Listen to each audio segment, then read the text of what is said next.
I'm Tara. And I'm Shannon. We're married business partners with a thriving company and a one-of-a-kind crew. But that's not where our story begins. We believe that your past doesn't get to define your future. And for over a decade, we've been cultivating a team built on second chances. Each day, our crew makes a choice. We decide to be better than yesterday. Together, as a family, we're not just rehabbing homes, we're rehabbing lives. So come join us. This is Rehabbed. I'm Tara, and I am in long-term recovery from the disease of addiction. I'm also the owner of The Essence Designs. I love this company because we get to work with people that are also in the process of recovery. The company started in 1999 in New Jersey as a faux finish company, and then I moved to Wilmington, and basically I started the company all over again when I got here. And we stayed busy as a faux finish company for a while, and then Shannon and I met years later. About 6. So 6 years ago, Shannon and I met, and now we've evolved into like so many things. Shannon has had a lifetime of experience in the world of construction, and I've had a lifetime of experience in business in general, and also in just painting and faux finishing. So it was kind of like a natural progression for the two of us to evolve. And now we do everything from, remodeling to, we still do the decorative painting, we do cabinet refinishing, we do all sorts of things. We do everything from framing to finish. I think it's really wonderful that we get to show up every day and be around people that are doing the same thing that we're doing, that are on the same path that we're on, and it helps us all stay on track. It holds us all accountable.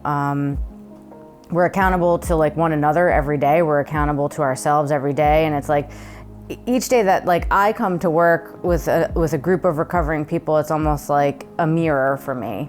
I'm forced to sort of be honest with myself every day as I show up with these people in my life. So we're all held accountable by being with each other, and it keeps us on track.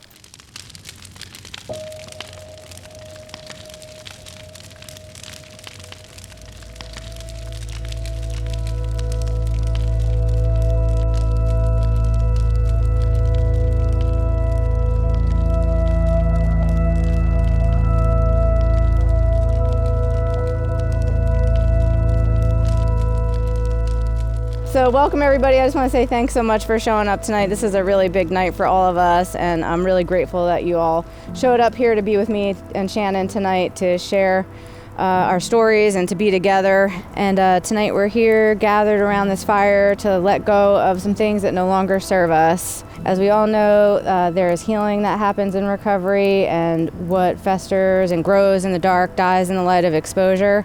And we're here tonight to let go of some of our secrets, because we all know that we're only as sick as our secrets. So we'll share some of those things with each other tonight, and hopefully we'll continue the process of healing together. Each of you will have an opportunity to share some of your story, but first I'll start with mine.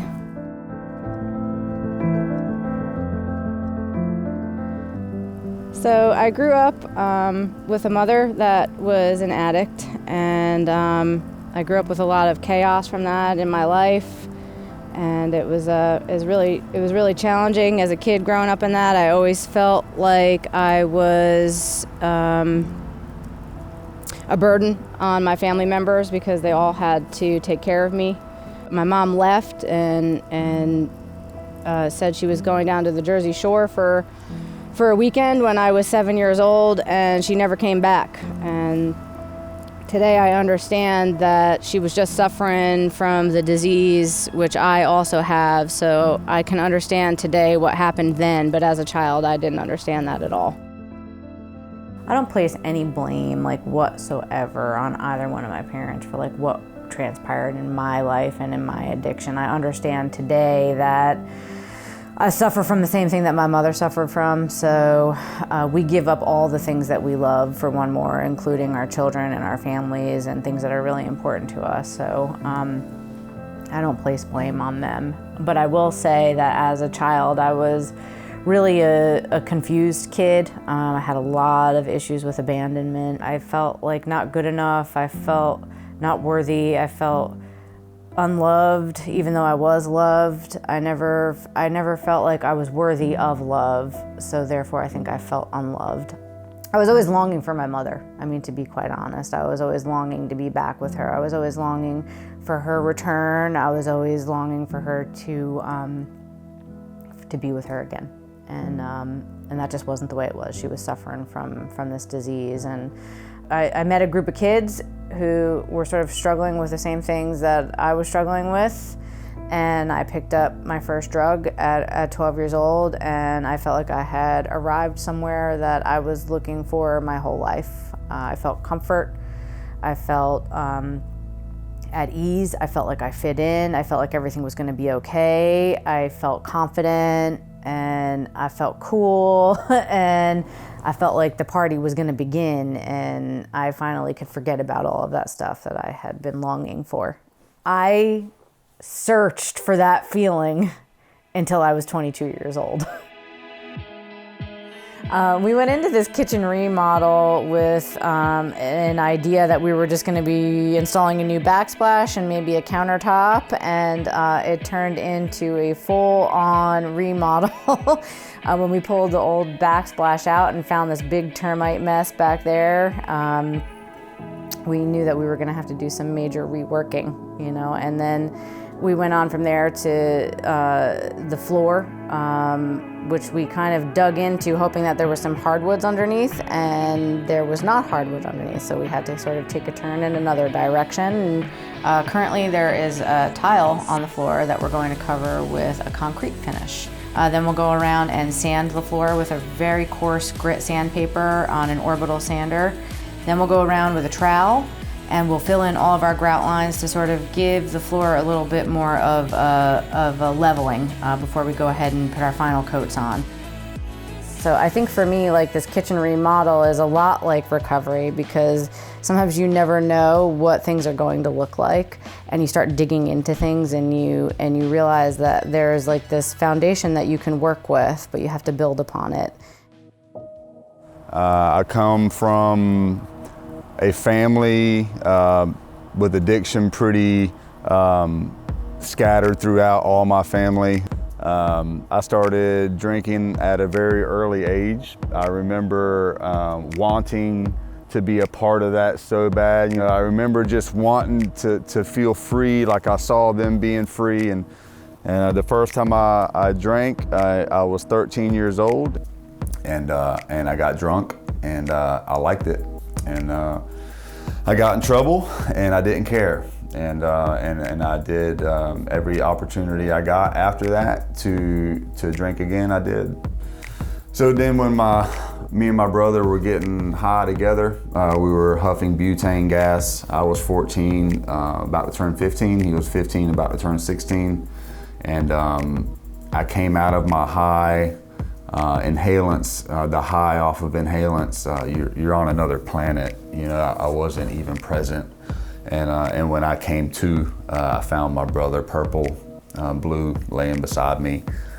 When my brother passed, I mean, that kind of took the last bit of fight out of me.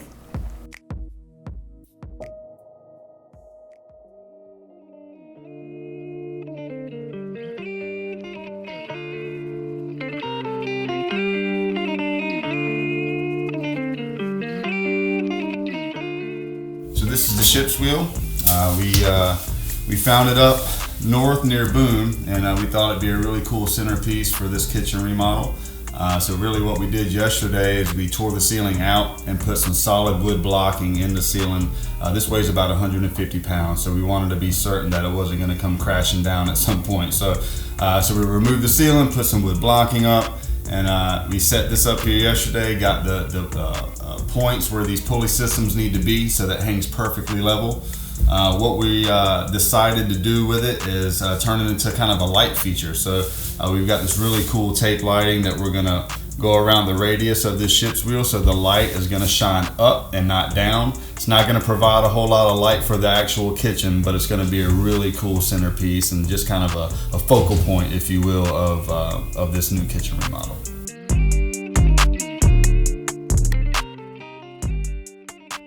A way that I can relate this project to my life or to my recovery is one is taking something old and forgotten about and repurposing it and creating something beautiful and relevant out of it. I think the idea of hanging it in the middle of their already beautiful kitchen is just a great way to do that. But also the challenges that came with this project, as is life. I mean, sometimes we just have to navigate it as we go and figure it out and come up with solutions on the fly and just make it work, you know?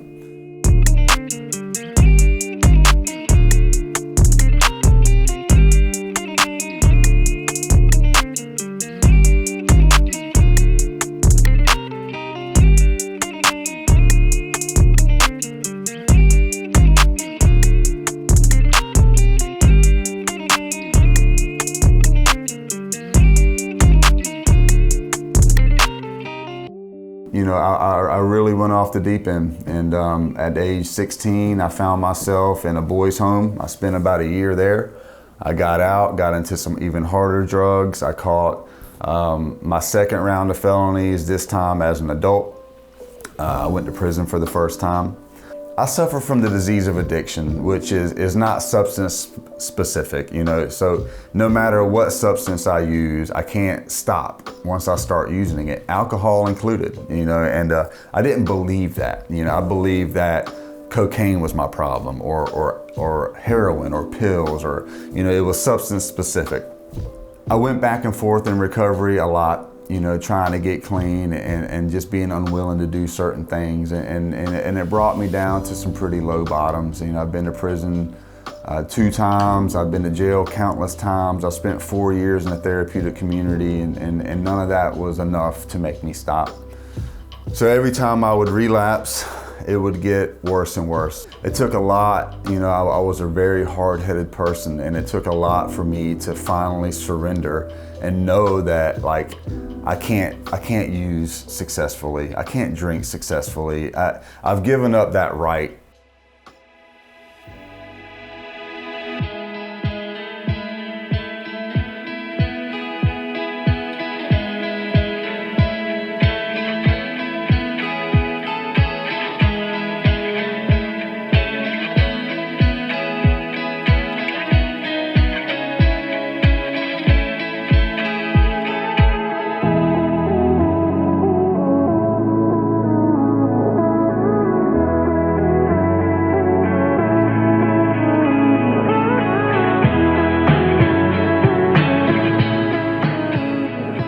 Okay, so we have done 4 coats total of our feather finish concrete compound.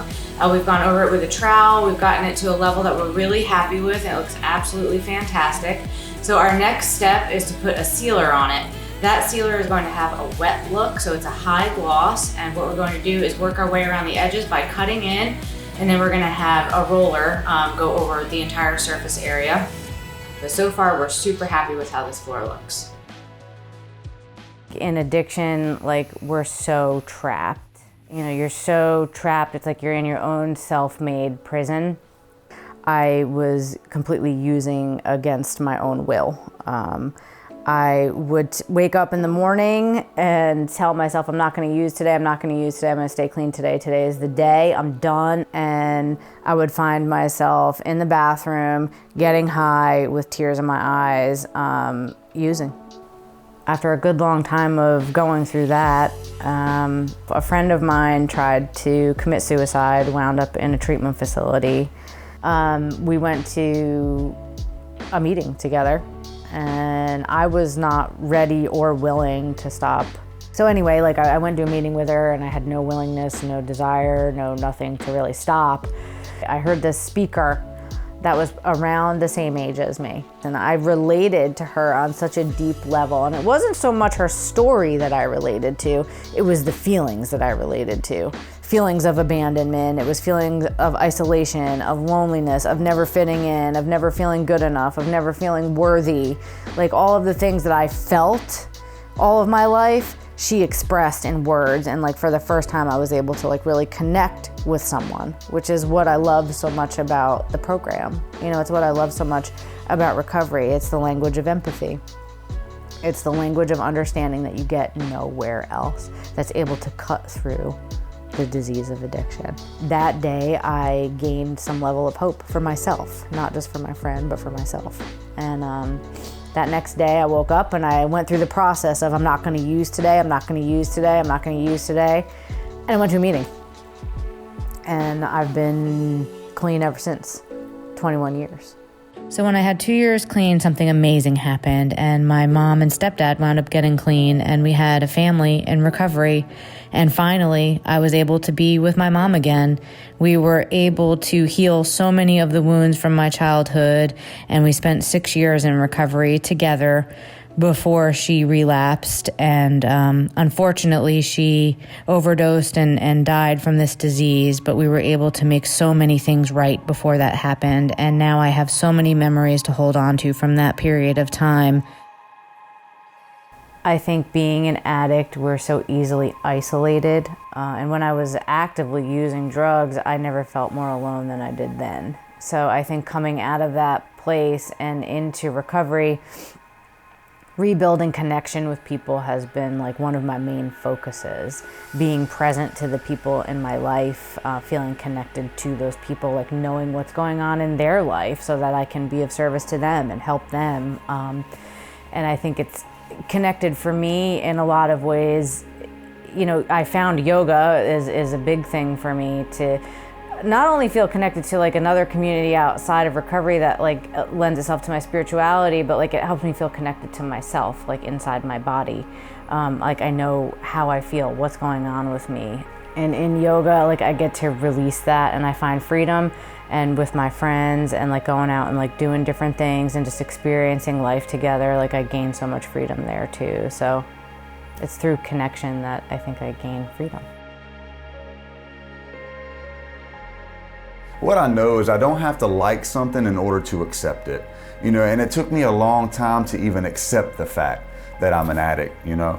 But once I accepted it, once I knew that I could not use and get away with it, that I could not drink and get away with it, once I knew that, then the obsession to do it started to leave, you know. So the obsession has been taken. The thought, I can't control. It comes and then it goes. But I don't obsess about it.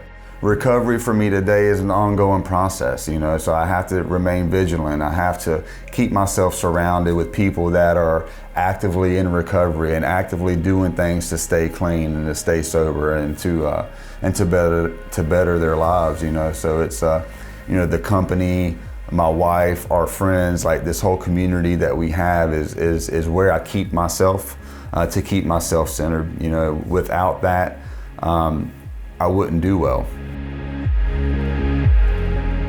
Yeah, I think it's really important for us to share our stories with one another. We say a lot of times that we're only as sick as our secrets. And so, you know, when we expose these things and we shed some light on them, then we start to heal and we change and we grow. You know, I think there's like a basic like general understanding of people who suffer from addiction. And it's like we are only capable of really having that true empathy with one another. And you can only gain that compassion, understanding, and empathy from someone who suffers from the same thing that you suffer from. And through that, we're able to really work together to change, grow, and heal. Yeah. I've got a great story. There's an addict in a hole, you know, and this doctor walks by the hole and he looks down in the hole and the addict's looking up at the doctor and he's like, "Doctor, I need to get out of this hole." The doctor's looking at his prescription pad and he's like, "Son, I don't know what prescription I can write that'll get you out of this hole." So the doctor walks on, and then this priest walks by, and this priest looks down at this addict in the hole, and he's like, and the addict is like, you know, "I need to get out of this hole, I need some help." And the priest looks at him and says, I can pray for you, but I don't know how to get you out of this hole, you know. And then this other addict walks up to the hole, and he looks down at the other addict in the hole, and the addict in the hole is like, "Hey man, I need some help out of this hole," you know.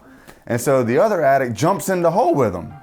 And the addict looks at the guy that just jumped in and says, man, now we're both in the hole." And the other addict looks at him and he says, "Don't worry, man. I've been down here before. I know how to get out.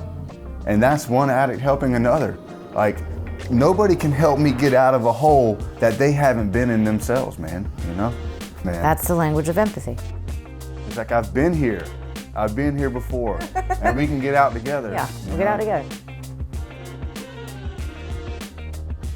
The project kind of took the shape of its own. We had a little bit of a plan in mind for it, but it came together again like it was supposed to, and it came out amazing.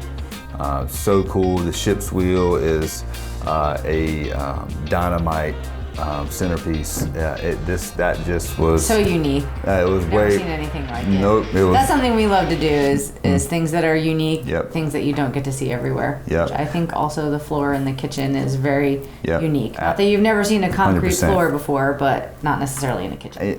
Right, exactly right. With a massive 150-pound ship's wheel, there were quite a few challenges, but you know what? Like, the challenges and overcoming those challenges, and then standing back when it's all said and done and looking at it and just, man, we did that, you know? And that's where the gratification comes in. Honest to God. That's why I've been doing this as long as I've been doing it. It's challenging almost every time, Yep. but at the end, it's like the cherry on top, and you just can't beat it. It's like that high you were looking for in a bag that you never found, but you find it in your kitchen. There's a stigma on addicts in general that we're bad. You know, we're thieves, we're derelicts. You know, we're lazy. Once an addict, always an addict. Yeah, you know, and it's just not true. We realize that what we suffer from it's not a moral deficiency. You know, we're not bad people trying to get good. We're sick people trying to get well. We all deserve a second chance. God knows I've had 50 second chances, and you know, we never know when the light bulb's gonna go off for somebody. You know, we can't, you know, thank God nobody gave up on me. When I had finally reached my point of like being done and becoming willing to do something that I've never done, or becoming willing to do something that I don't understand, you know, to go off of somebody else's experience, somebody that has been down in that hole and says, hey man, this is what I did to get out. It worked for me. It might work for you. You know, looking back on all that, man, it was like a nightmare. Like, I can't even believe the person that I was. I'm not a thief. You know, I don't do the things that I did to continue to use today. Like, I wouldn't think of it. You know, it's like a bad dream, man. Like, I cringe at the thought of who I used to be. And man, I just, you know, to say that I'm grateful would be an understatement. You know, I don't throw that word around very lightly. I'm very grateful, you know, for all of you. I could not do it alone. I need y'all, man. I need y'all to help me just as much as I'm sure and hope that you need us to help y'all, man. You know, this is you know, we do recover, you know. I get high, we recover, you know. I can't do this alone. I don't want to do it alone. Y'all are my family, man. So part of the reason that we're here tonight around this campfire is to let go of something that no longer serves us. And I think it's really important that we pick a word or a theme to write down on this piece of paper so that we can throw it into the fire and hopefully let it go. So I wrote down codependency. I've always depended on other people or being codependent on substances to make me feel better about myself, and I relinquished that tonight. I'm okay with who I am, just how I am, and I'm grateful for that tonight.